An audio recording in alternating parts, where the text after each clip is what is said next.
Kejadian ini berawal ketika patroli perintis presisi Polda Sulawesi Selatan melakukan patroli dan menemukan sejumlah pemuda yang sedang berkerumun.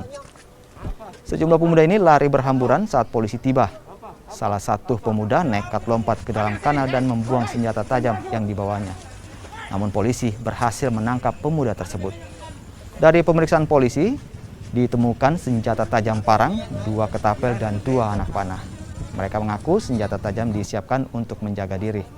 Kini sejumlah pemuda ini dibawa ke Polsek Tamalate untuk menjalani proses hukum.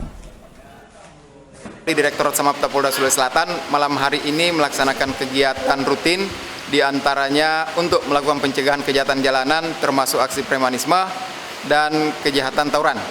Di mana pada saat kami melaksanakan kegiatan patroli di sekitaran Jalan Tanggul Patompo di wilayah Kecamatan Tamalate, pada saat beberapa sekelompok remaja melihat kedatangan petugas patroli tiba-tiba kabur dan membuang sebuah tas ke dalam kanal atau sungai kecil.